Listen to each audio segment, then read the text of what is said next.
Bien, abramos nuestra Biblia en el libro de Apocalipsis, capítulo 11. Libro de Apocalipsis, capítulo 11.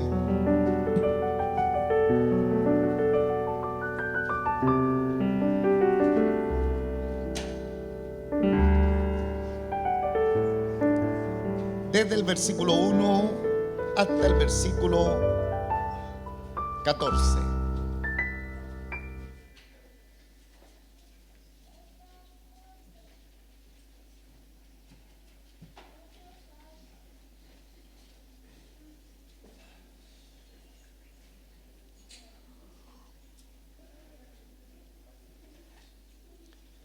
Libro de Apocalipsis, capítulo 11, desde el versículo 1 hasta el versículo 14, está la lectura de la palabra del Señor, que lo haré como es nuestra costumbre, en el nombre de nuestro Señor Jesucristo. Entonces me fue dada una caña semejante a una vara de medir, y se me dijo: levántate y mide el templo de Dios y el altar y a los que adoran en él. Pero el patio que está fuera del templo déjalo aparte y no lo midas, porque ha sido entregado a los gentiles y ellos hollarán la ciudad santa 42 meses. Y daré a mis 2 testigos que profeticen por 1260 días vestidos de cilicio. Estos testigos son los 2 olivos y los 2 candeleros que están en pie delante del Dios de la tierra. Si alguno quiere dañarlos, sale fuego de la boca de ellos y devora a sus enemigos. Y si alguno quiere hacerles daño, debe morir él de la misma manera.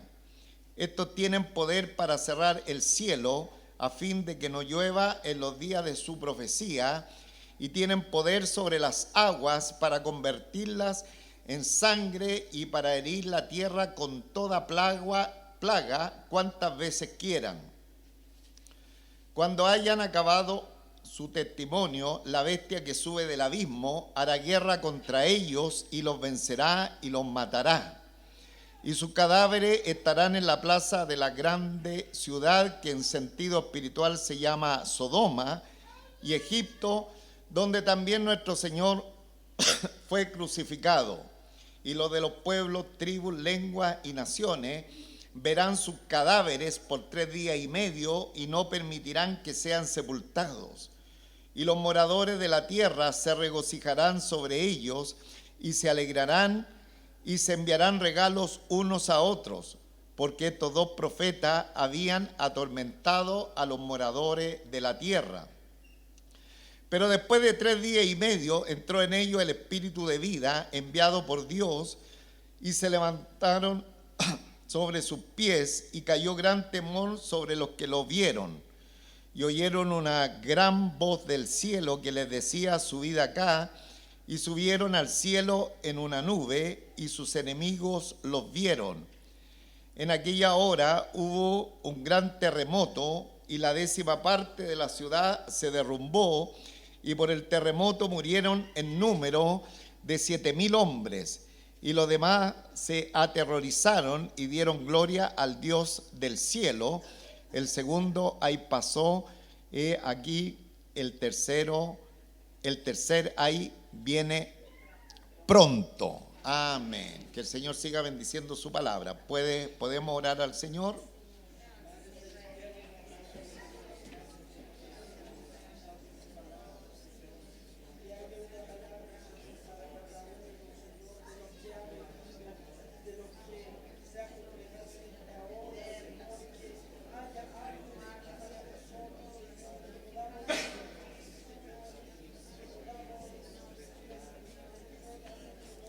Gracias, nuestro Padre Celestial, por darnos esta preciosa oportunidad de sentarnos a tu mesa, donde, Señor, podemos mirar el consejo de tu palabra, donde podemos considerar lo que tú tienes para cada uno de nosotros. Gracias, Señor, por tanto bien, por tanta misericordia, porque a través de la revelación de tu palabra nosotros podemos notar la manifestación de tu gloria, de tu poder y de tu gracia a favor de tu creación. Muchísimas gracias, Señor, en esta hora. Como siempre, rogamos que tú nos bendigas, que esta estancia en este lugar sea de tremenda bendición para todos los presentes.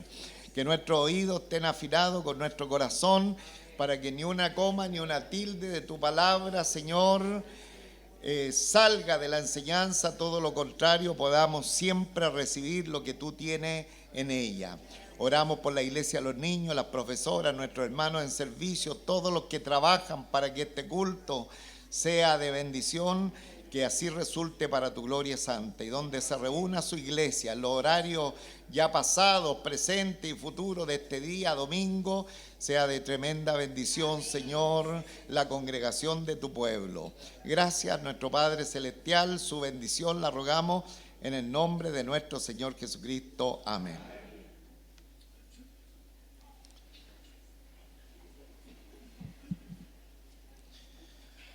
Bien, en primer lugar, hermanos, solamente darle muchísimas gracias al Señor por tenernos en su casa de oración, por poder disfrutar todo lo que Él tiene para nosotros y especialmente considerar esta revelación que el Señor nos tiene acerca de los tiempos finales. El libro de Apocalipsis no es un libro cerrado, ni es un libro complicado. Obviamente que tenemos que escudriñarlo, hay diferentes interpretaciones, pero es como cuando nosotros hacemos nuestro acto de Navidad. Cuando hacemos nuestro acto de Navidad, colocamos aquí unas cortinas y toda la congregación está expectante el momento que las cortinas son, ¿no es cierto?, desplazadas, para finalmente ver unas representaciones bíblicas que nos recordarán la natividad de nuestro Señor. Eso es Apocalipsis.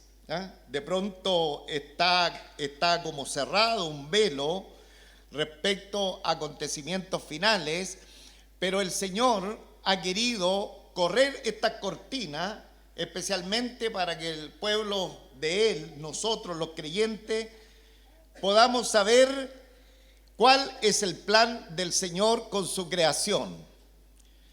Desde siempre Dios ha tenido un plan con su creación angelical y con su creación de persona, y ese plan de ninguna manera va a ser frustrado.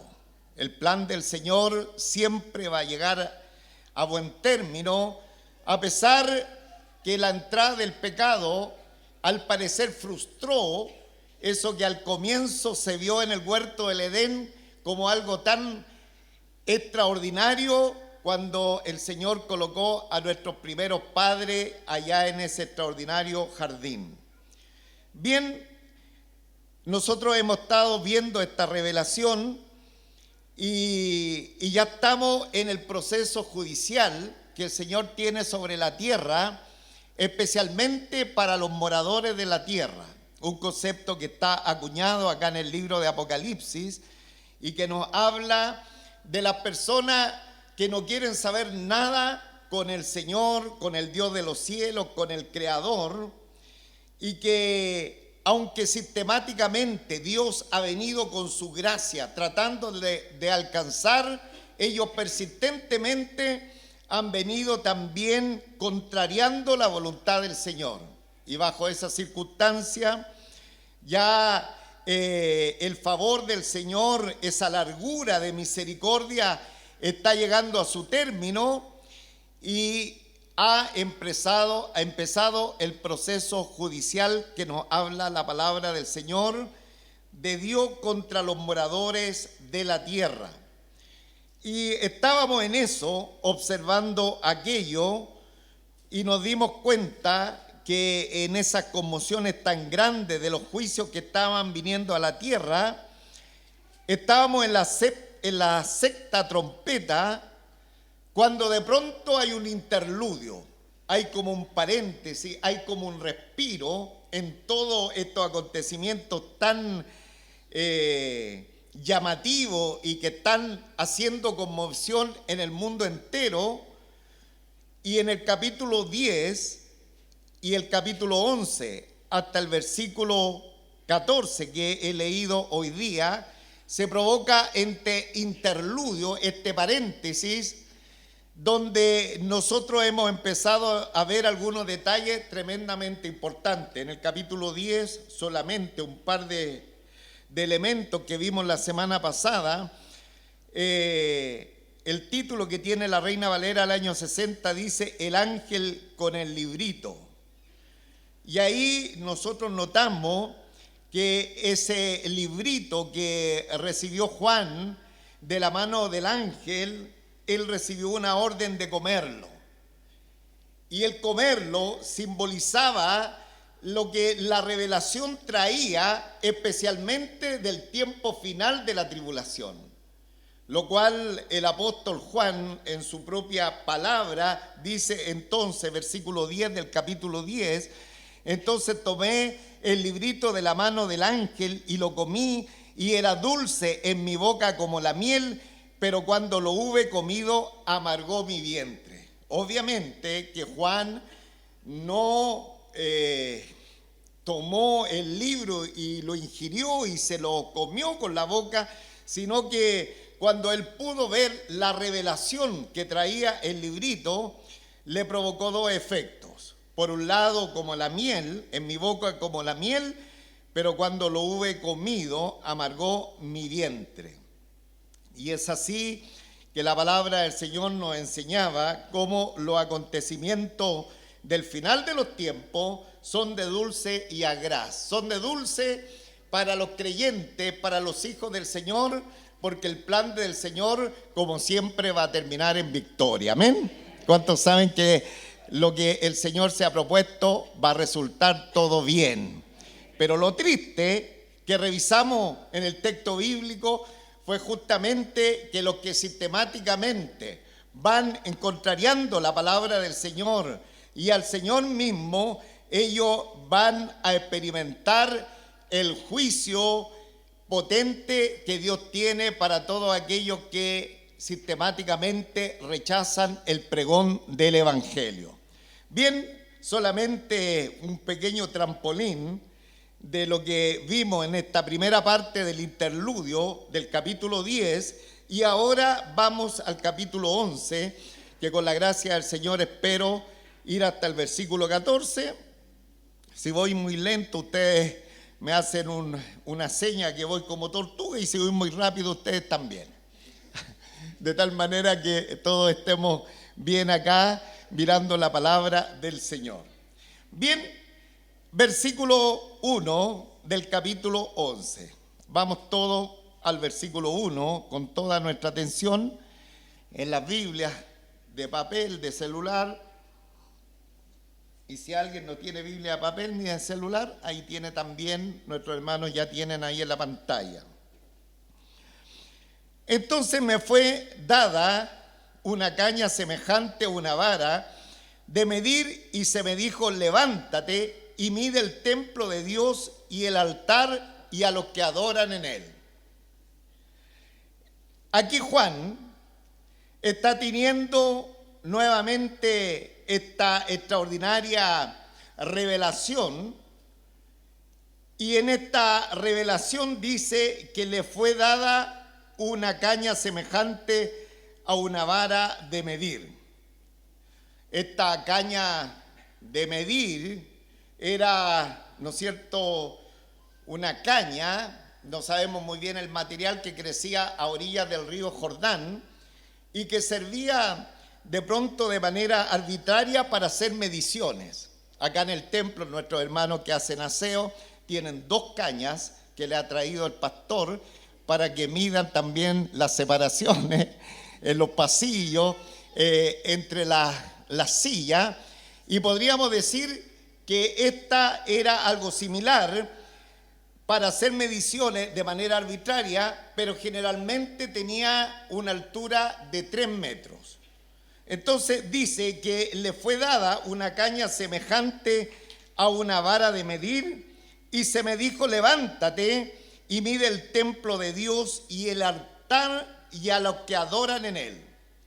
Entonces aquí Juan recibe una orden perentoria, una orden que él tiene que llevar a cabo.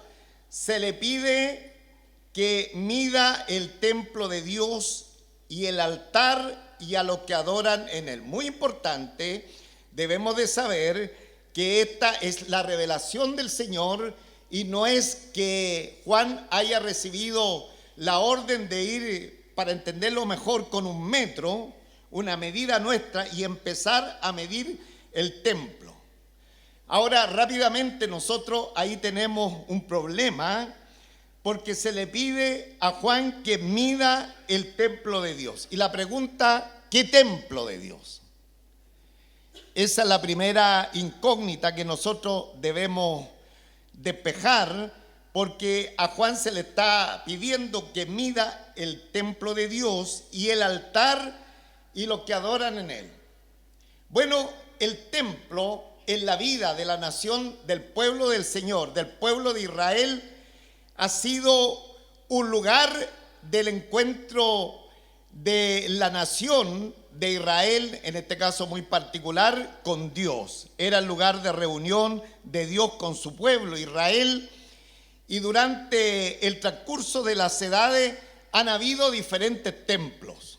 El primer templo, el grandioso templo de Salomón, nosotros conocemos ese extraordinario templo que David quería construir, pero finalmente Dios se lo prohibió y quedó en las manos de su hijo Salomón. Fue el primer templo que hubo en Jerusalén. Un templo extraordinario. Nosotros podemos ver sus características, sobre todo en los libros históricos, de tal manera que cuando fue inaugurado ese templo, fue tan grande la manifestación de la gloria del Señor que la Biblia nos dice que los sacerdotes no podían ministrar a causa de la gloria que había en aquel lugar por la presencia del Señor, y finalmente todos terminaron y partiendo de los sacerdotes en el suelo tirado y levantando el nombre del Señor, diciendo: porque Jehová es bueno y para siempre es su misericordia. Era la presencia del Señor en la inauguración de ese extraordinario templo. Ese templo fue destruido por Nabucodonosor y los ejércitos enemigos de Israel, y en el tiempo de Esdras y Nehemías, nuevamente Israel levanta un templo. Pero era un templo tan pequeñito, tan prácticamente irrelevante respecto al templo de Salomón, que aquellos contemporáneos de Esdras y Nehemías de pronto lloraban, porque la equivalencia que había respecto al primer templo, no había ningún parangón entre ambos. Entonces, ese podría decirse, aunque muchos añaden ese templo al primero, pero también se cuenta como el segundo templo en Jerusalén. El tercer templo fue el templo que construyó Herodes, este gran emperador, y que nuestro Señor Jesucristo también tuvo en ese templo, y que él dio una enseñanza donde le dijo que no iba a quedar piedra sobre piedra en ese lugar. Es el tercer templo. Y el cuarto templo sería el que nos está hablando la palabra del Señor, porque hay un quinto templo, y es el quinto templo que se levantará durante el milenio. Entonces, para identificar un poquito en el texto bíblico, nosotros estamos hablando, o el texto bíblico, en la palabra del Señor, nos figura en el cuarto templo. Ahora, este cuarto templo va a ser levantado en el tiempo de la tribulación, en el tiempo que nosotros estamos mirando a través de la palabra, donde, bueno, un paréntesis muy importante: nosotros sabemos que la iglesia del Señor ya estaremos en la presencia del Señor. Amén. A esta altura del partido, como diría un futbolista o un hincha de fútbol, a esta altura del partido de la revelación de la palabra del Señor, la iglesia ya estamos en la presencia del Señor. Sin embargo, en este tiempo de tribulación y de gran tribulación, los israelitas que se están convirtiendo ahora levantaron un templo. No conocemos las características de este templo, pero da la impresión que tampoco tiene similitud con los templos anteriores. Recordemos que hay una tremenda persecución en el mundo entero, que el evangelio está siendo denostado, vilipendiado, que hay algunos predicadores que están anunciando el evangelio del reino. Entonces, en esa circunstancia de tanta controversia, los israelitas que se están convirtiendo, que están viniendo a la fe, están levantando este lugar. Ellos van a traer, ¿no es cierto? Se están recordando del templo de Salomón, del templo que levantó Esdras y Nehemías, se están acordando del templo de los días de nuestro Señor Jesucristo. Por lo tanto, ellos están diciendo, esta es una de las maneras de volver a nuestras raíces. Bueno, ese templo, el cuarto templo, es que Juan recibe la orden: se me fue dada una caña semejante a una vara de medir, y se me dijo, levántate y mide el templo de Dios y el altar y a los que adoran en él.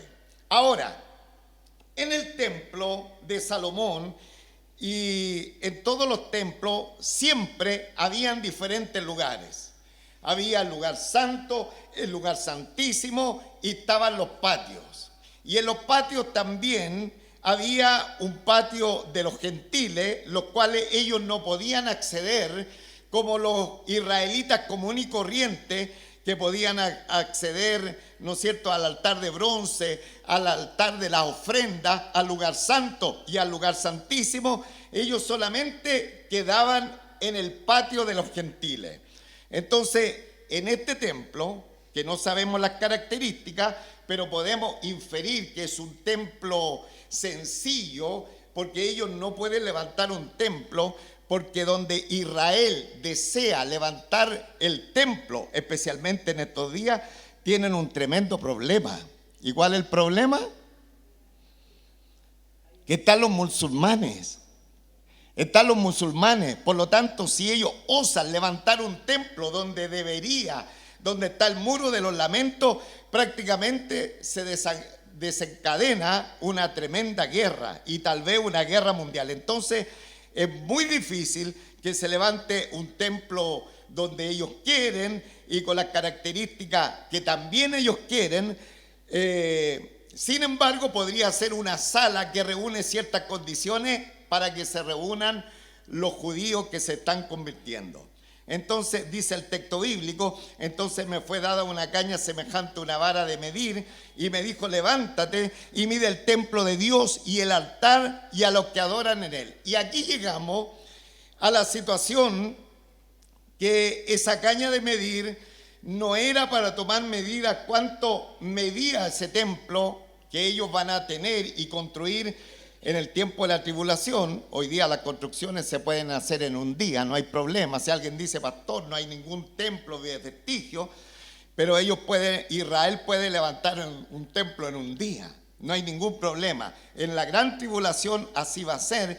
Y se le dice a Juan, entonces levántate y mide el templo de Dios y el altar y a los que adoran en él. Este medir, hermano, no es tomar las medidas para saber cuántos metros cuadrados tiene, sino que tiene que ver con lo que la práctica de Israel era y lo que la palabra del Señor nos habla de las mediciones en el sentido de protección, de propiedad.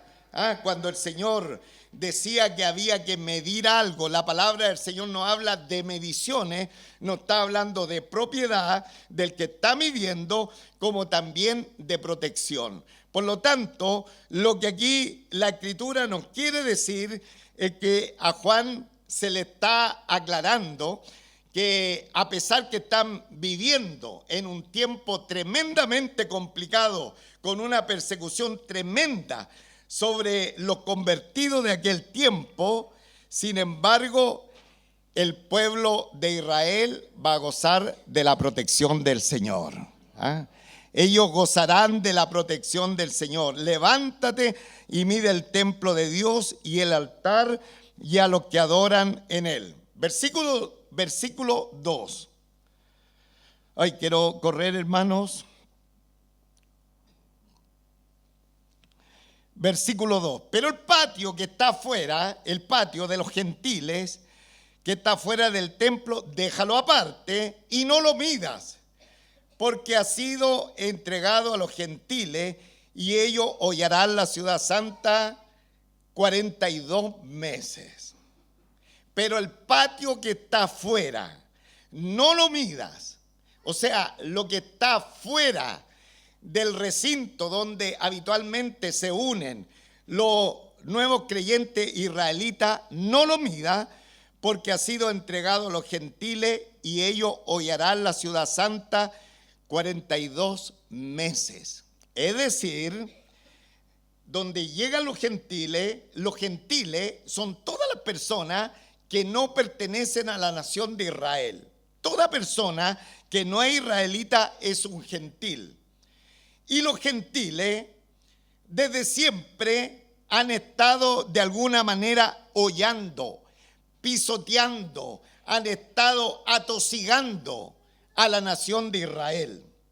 Desde el tiempo que Israel cayó en el cautiverio babilónico y a través de los diferentes imperios que han venido a través de los tiempos, a través del imperio, usted me puede recordar, el imperio persa, el imperio asírico, el más conocido de nosotros, el imperio romano y su derivación en los países de Europa y todo lo que corresponde a las naciones de Occidente, siempre han estado hollando a la tierra de Israel.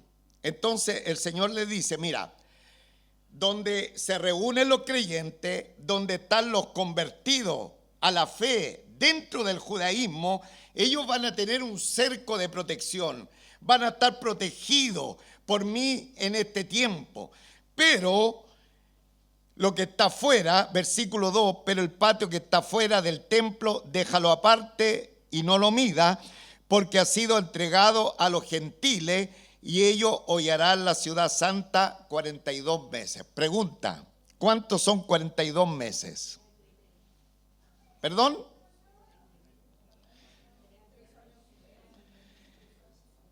3 años y medio. Por lo tanto, en este interludio estamos en la mitad de la tribulación. Ya han pasado 3 años y medio y ya dijimos en lo que hemos mirado de estos 3 años y medio, alguien dice, no, esa primera parte es suavecita, está tranquilita, y algunos teólogos dicen, la iglesia va a estar ahí todavía en esos años, 3 años y medio. Primero, pero nos dimos cuenta que fueron terribles esos 3 años y medio. Pero los próximos 3 años y medio que vienen, especialmente para los nuevos convertidos que van a ser con especialidad de la nación de Israel, serán tremendamente de hostilidad para ellos. Pero el patio que está fuera del templo, déjalo aparte y no lo mida, porque ha sido entregado a los gentiles y ellos hollarán la ciudad santa 42 meses. Es tanto así que la palabra del Señor en unos capítulos más adelante nos va a hablar y nos va a comentar que hasta Satanás se va a sentar en este templo. Esa es la manera que los gentiles van a hollar a lo que se muestre como de piedad, como de relacionado a Dios. Entonces dice, pero el patio que está fuera del templo, déjalo aparte y no lo mida, porque ha sido entregado a los gentiles y ellos hollarán la ciudad santa 42 meses. Es decir, ahí tenemos un tremendo problema, porque esos 3 años y medio serán terribles en el mundo y especialmente para la nación de Israel. Bien, vamos por favor al versículo 3. Y daré a mis 2 testigos que profeticen por 1260 días vestidos de cilicio. Nuevamente, y daré mis 2 testigos que profeticen por 1260 días vestidos de cilicio. O sea, en este tiempo de los últimos 3 años y medio aparecerán 2 testigos. Pregunta, ¿quiénes son? ¿Quiénes son?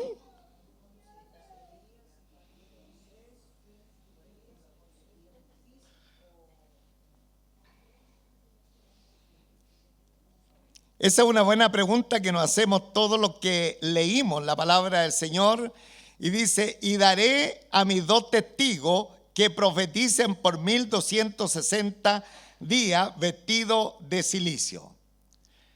Bueno, todos los cristianos que estudiamos la palabra del Señor empezamos a inferir, a deducir. Me da la impresión que uno de los testigos podría ser Enoc. Otros dicen, me da la impresión que uno de los testigos podría ser Elías. Otro que podría ser, y empiezan a derivar diferentes nombres. Pero el texto bíblico, amados hermanos, no nos dice quiénes son los testigos. Amén. Así que todo lo demás es especulación. Hay inferencia, se infiere de lo que puede suceder respecto a estos testigos y quiénes son. Lo interesante que dice la palabra del Señor, que se levantan 2 personas. Dios levanta al final de la tribulación o en el tiempo de la gran tribulación, levanta a 2 personas, 2 testigos que profeticen por 1260 días vestidos de cilicio. Mire las características de estos testigos. Estos testigos son los 2 olivos y los 2 candeleros que están en pie delante del Dios de la tierra. O sea, 2 personas que Dios va a levantar, no sabemos a quién va a traer el Señor como testigo, y tienen como característica que son 2 olivos y 2 candeleros. La referencia, por ejemplo, estoy mirando acá en la Biblia, nos lleva al libro de Zacarías, capítulo 4, versículo 3, capítulo 4, versículo 3, en fin, y va derivando al libro de Zacarías. Bueno, decir que la característica de estos testigos es que ellos son 2 olivos y los 2 candeleros. Es decir, y resumiendo, las características del olivo y de los candeleros son 2 hombres que se levantarán llenos del Espíritu Santo para traer la luz del Evangelio. Bendito sea el nombre del Señor. ¿Y por qué el nombre del Señor tiene que ser alabado y glorificado? Porque a pesar de los moradores de la tierra, Dios sigue extendiendo su favor y misericordia. Nosotros ya vimos que al principio de la tribulación se levantaron 144,000 pregoneros de la palabra del Señor. Esos predicaron el Evangelio, se empezaron a convertir personas. Esos que se convirtieron, muchos fueron mártires que están bajo el altar del Señor allá en el cielo, clamando al Señor.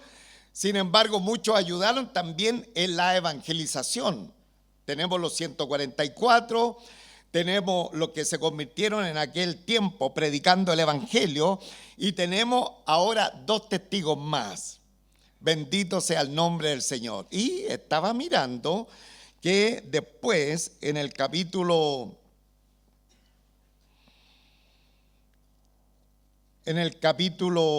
14, versículo 7, dice el versículo 6, vi volar por en medio del cielo a otro ángel que tenía el evangelio eterno para predicarlo a todos los moradores de la tierra, a toda nación, tribu, lengua y pueblo. Alabado sea el nombre del Señor. Qué grande el Señor. Hermano, tenemos los 144, tenemos los que se están convirtiendo y están predicando el evangelio. Tenemos ahora estos 2 personajes que no sabemos quiénes son, que son los 2 testigos, y después en el capítulo 14 tenemos a ese gran ángel que dice, temed a Dios y darle gloria porque la hora de su juicio ha llegado. Bendito sea el nombre del Señor. Parece que a usted no le pasa nada, pero debiera empezarnos, ¿no es cierto?, a sentir congratulado por la misericordia de nuestro Dios, hermano. Porque así como Él ha tenido misericordia de nosotros, aún hasta el fin Él sigue teniendo misericordia. Obviamente, ya lo dijimos, esto es para la gente que nunca ha escuchado el pregón del Evangelio. Entonces, dice que estos dos testigos tenían estas características: dos olivos, dos candeleros que están en pie delante del Dios de la tierra. Ese es nuestro Dios, el único Dios, el Dios de la tierra, el Dios de los cielos, el Dios de todo lugar. Y si alguno quiere dañarlo, dice, sale fuego de la boca de ellos y devora a sus enemigos. Y si alguno quiere hacerles daño, debe morir él de la misma manera. Oiga, estas personas son extraordinarios. Son extraordinarios y hacen cosas totalmente milagrosas, porque el Dios que lo ha enviado a este tiempo es un Dios de milagro, es un Dios de poder. Y alguien puede decir, pastor, no estoy de acuerdo, ¿cómo se le ocurre ahí que estén tirando fuego de la boca, por la boca?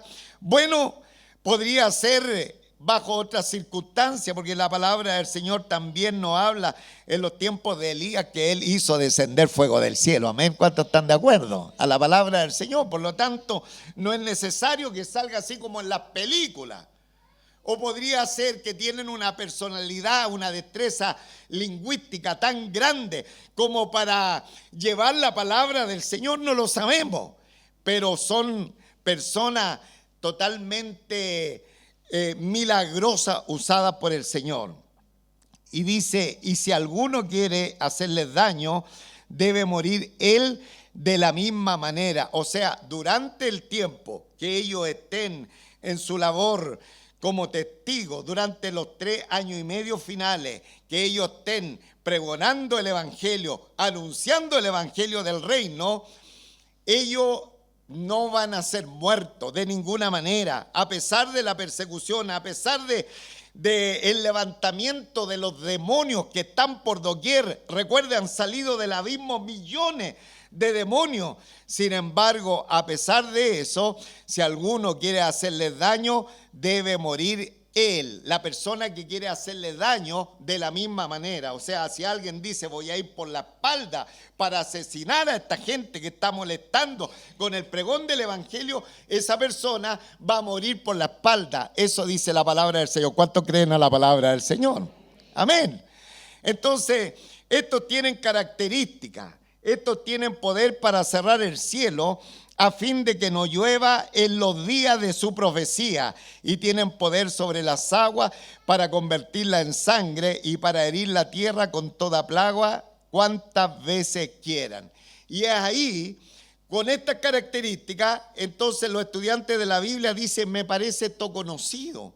Por ejemplo, el de las plagas. ¿Quién era el de las plagas?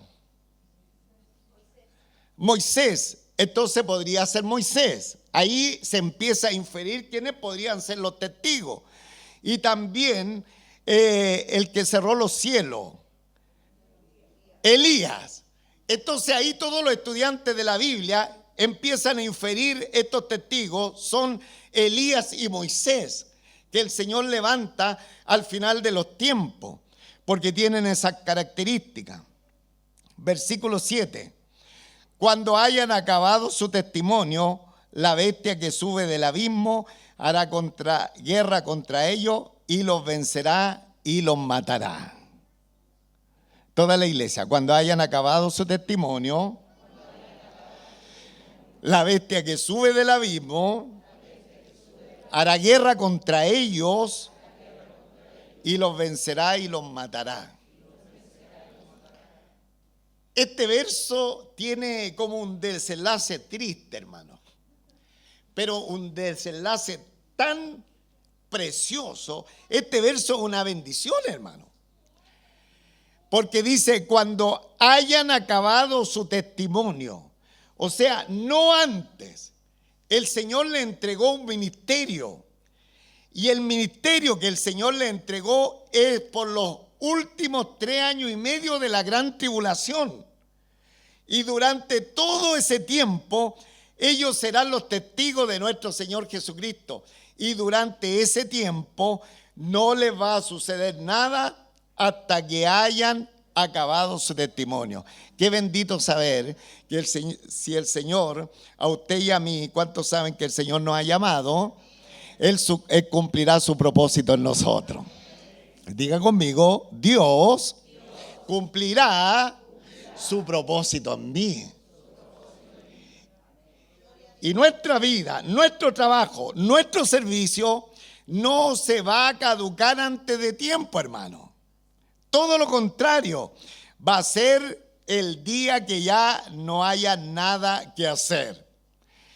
Cuando hayan acabado su testimonio, la bestia que sube del abismo, y aquí aparece una bestia que sube del abismo, es decir, tiene las características de esos demoníacos feos que estuvimos mirando en los capítulos anteriores, hará guerra contra ellos y los vencerá y los matará. Y los vencerá y los matará. 8. Y sus cadáveres estarán en la plaza de la grande ciudad que en sentido espiritual se llama Sodoma y Egipto.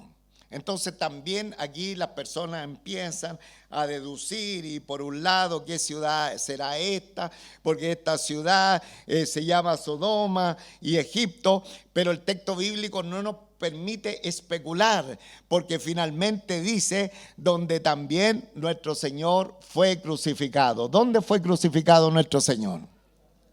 En Jerusalén, hermano, en Jerusalén.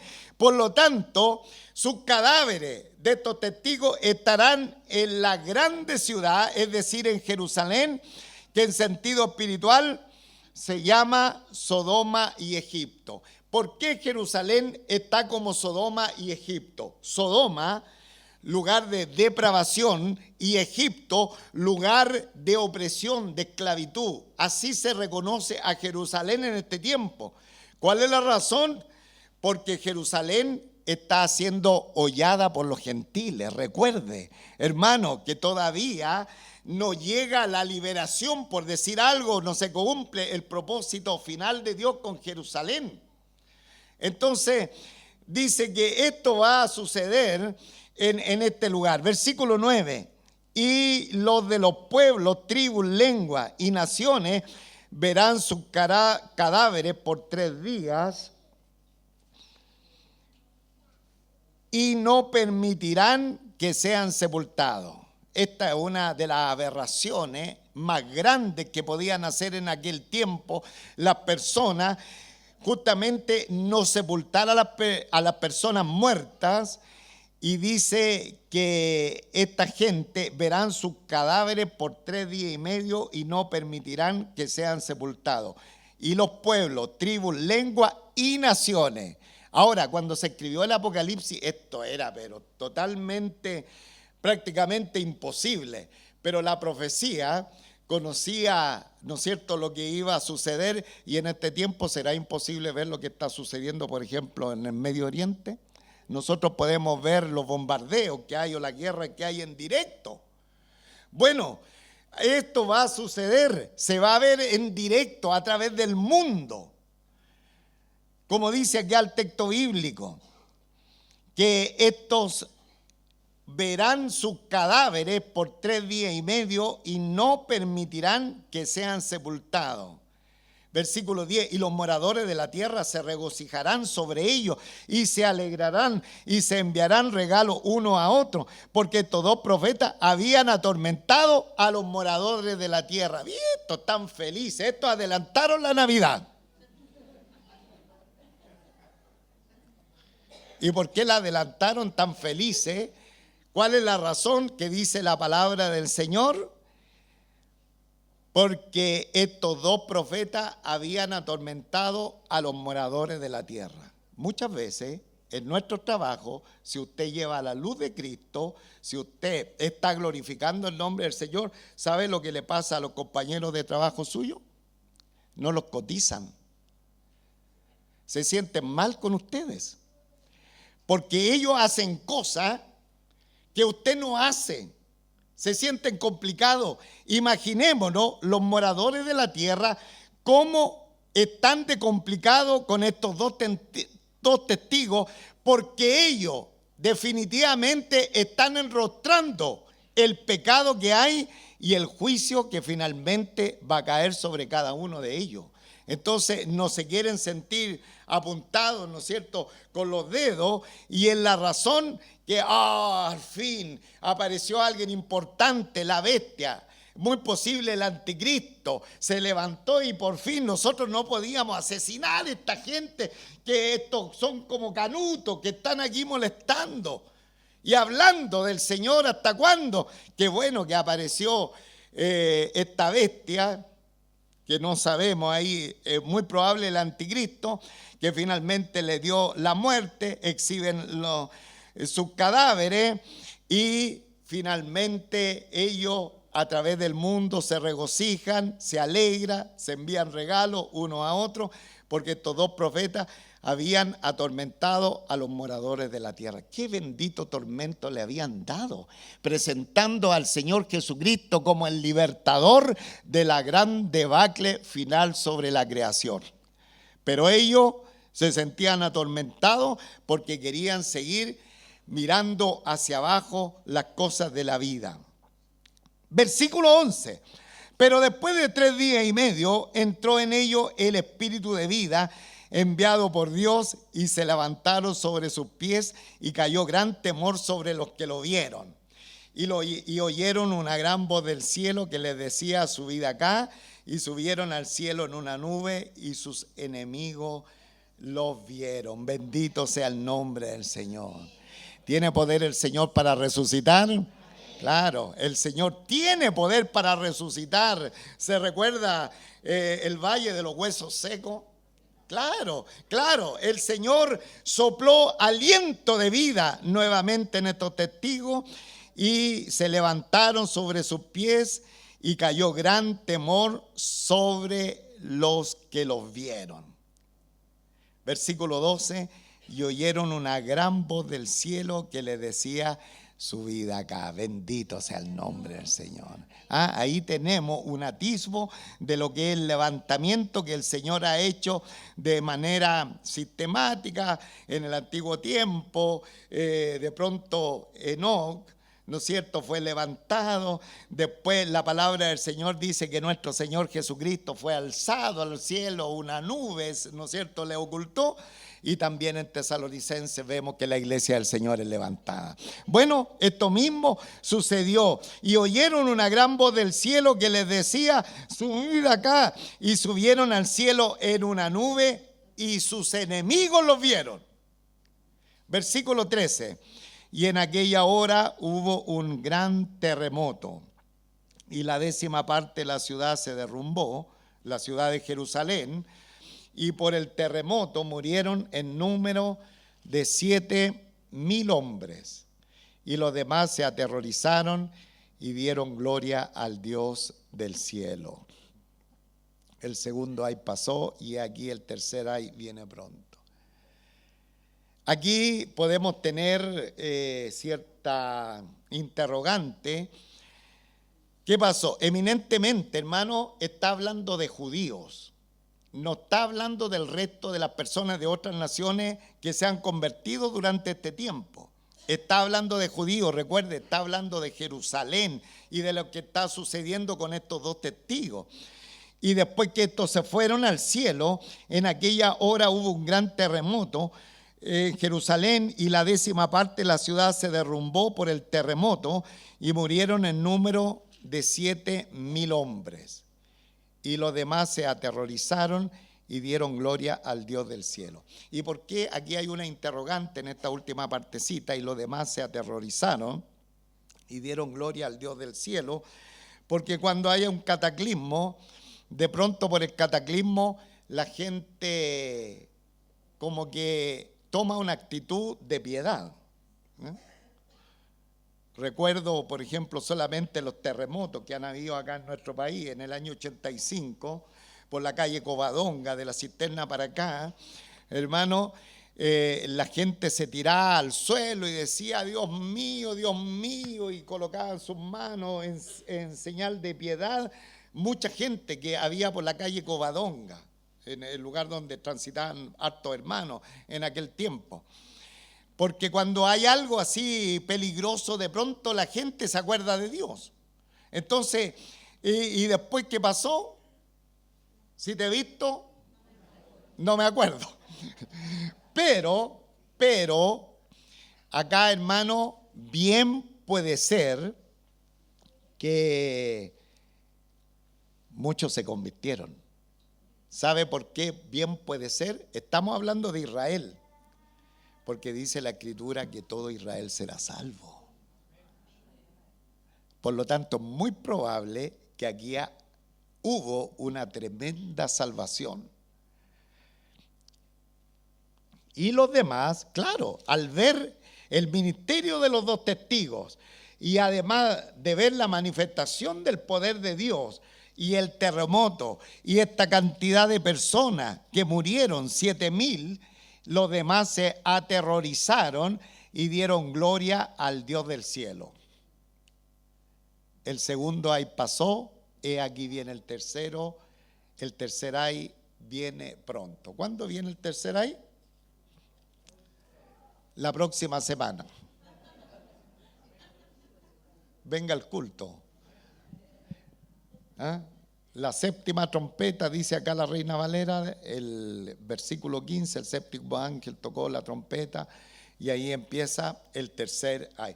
Que el Señor nos bendiga, hermano.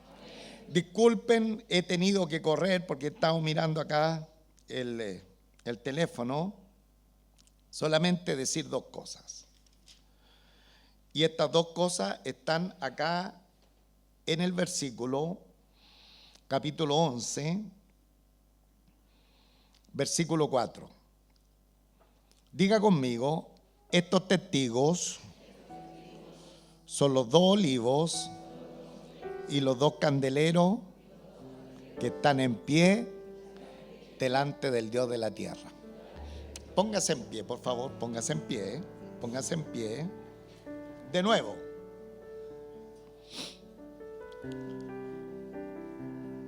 De nuevo.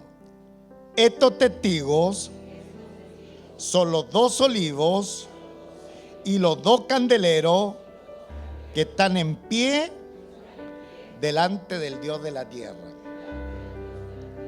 Esa es nuestra responsabilidad. Esa es nuestra responsabilidad. Estar lleno del Espíritu Santo y estar alumbrando con la luz de Cristo.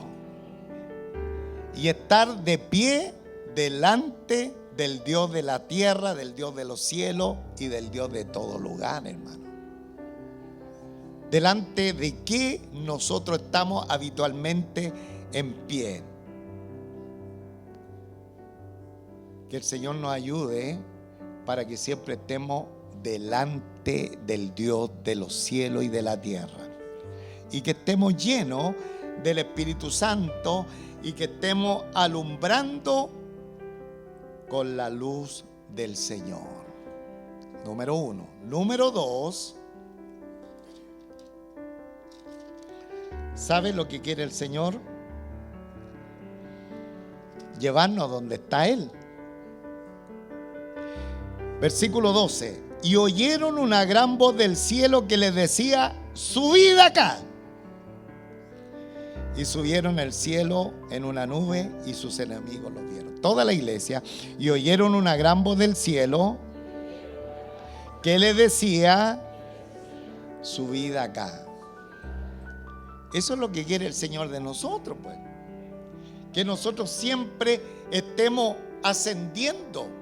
La Biblia dice que nuestra vida es como la luz de la aurora que va en aumento, hasta que el día es perfecto. Por lo tanto, hermano, nosotros siempre tenemos que estar ascendiendo, porque el Señor, tanto que vamos a ascender, que de repente nos va a decir: oye, estáis bien acá arriba, mejor vente conmigo, subid acá.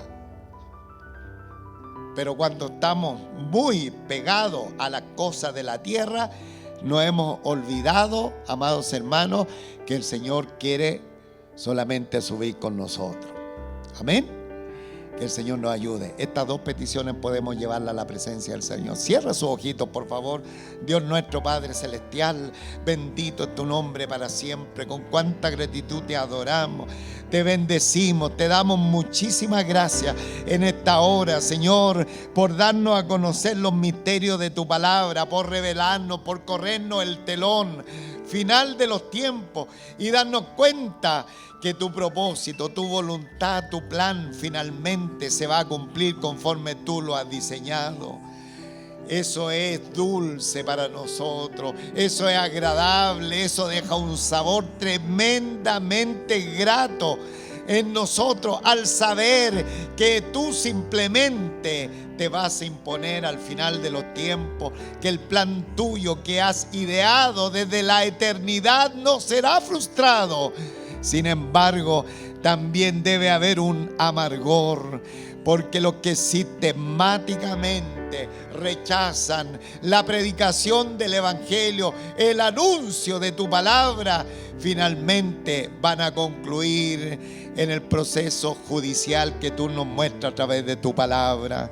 Señor, en este tiempo que aún no empieza esta situación, nosotros también que seamos como estos dos testigos.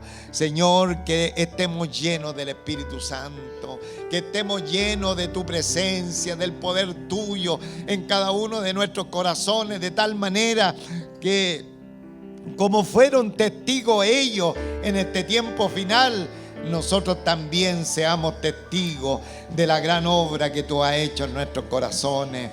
No solamente que pregonemos tu evangelio, sino que también podamos alumbrar con la luz de nuestro Señor Jesucristo. Gracias, nuestro Padre Celestial, y a la vez también te rogamos que cada día estemos mirando más a ti. Como dice tu palabra, poner la mira en las cosas de arriba y no en las de la tierra. Ayúdanos, nuestro Padre Celestial, a desenfocarnos nuestra vista de las cosas de esta vida presente y ayúdanos a enfocarnos en las cosas que pertenecen a la vida y a la piedad.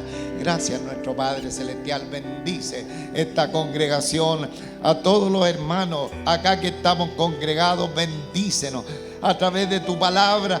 Y si bien es cierto, tú estás descorriendo el velo del final de los tiempos, nosotros estamos viviendo en este tiempo, pero hay un paralelo, porque vivimos en un mundo también hostil, que va en contra de la fe, en contra del evangelio. Pero en esta hora te rogamos, como siempre, que tú nos uses para tu gloria.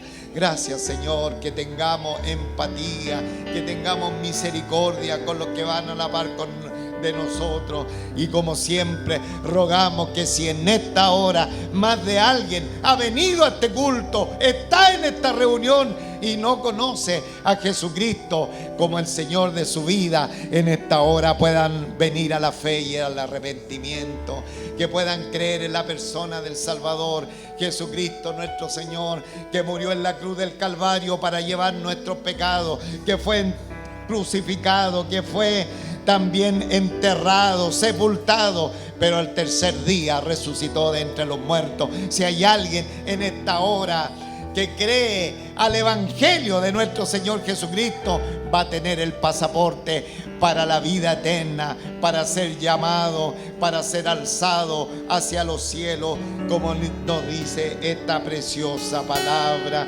Bendito eres para siempre, bendito eres. Y oyeron una gran voz del cielo que les decía: su vida acá. Que más de alguien que tal vez no tenga esta seguridad de la vida eterna, en esta hora pueda creer en la persona del Salvador nuestro Señor Jesucristo. Muchísimas gracias, nuestro Padre Celestial, por tu palabra. Bendícela en nuestros corazones.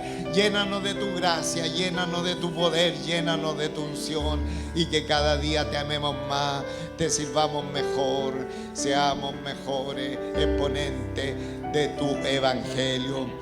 Gracias, Padre.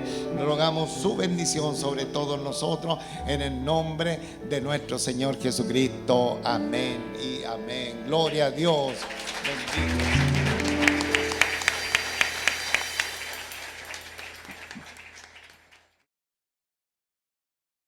Hemos vivido hoy día un momento extraordinario en la presencia del Señor. Estamos llenos de gozo, nos alimentamos de su palabra, vamos edificados y queremos invitar a todas esas personas que no tienen dónde congregarse. Así que los dejamos cordialmente invitados para los días jueves 20 horas y domingo a las 11. Esto está ubicado en Tannenbaum 694, de referencia Metro Ciudad del Niño. Así que quedan todos cordialmente invitados y bendiciones para todos.